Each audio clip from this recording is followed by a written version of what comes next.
Here we have a model of a head. We want to clone some objects inside of this head. So we'll create cylinder objects, make it smaller, very small, very tiny, and create a cloner, put the cylinder as a child of the cloner, and create another object onto which we want to clone the cylinder. Let's say a cone.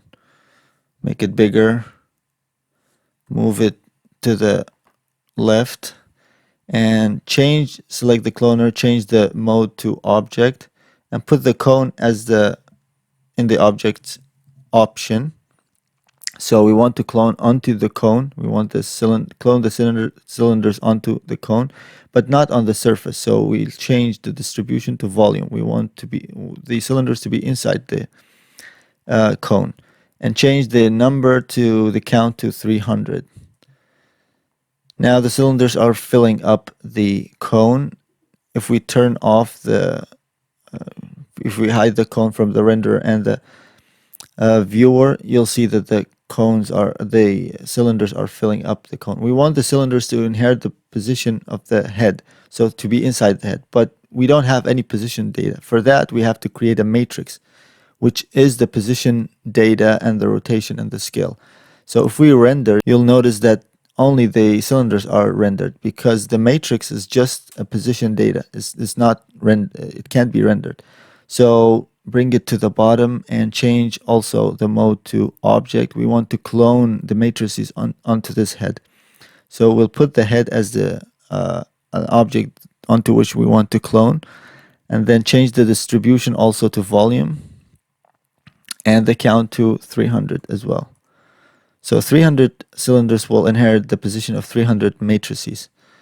Now let's hide the head from the renderer and the viewer. Now, since we want to affect the cylinders, we have to select the cloner, go into effectors, and choose the inheritance effector.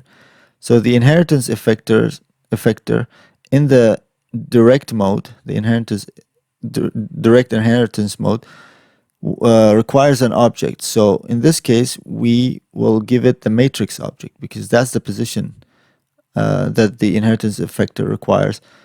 And then we have to check morph motion object. You'll notice that immediately the cylinders will inherit the position of the matrices. Now if we render, all the cylinders are on this side, but we don't want immediate inheritance. We want it to be gradual. So for that, we select the inheritance, go to fields, and choose the linear field. Now if we move the field towards the cylinders, you'll see one by one they will inherit the position of the matrices which are inside the head and fill up the head.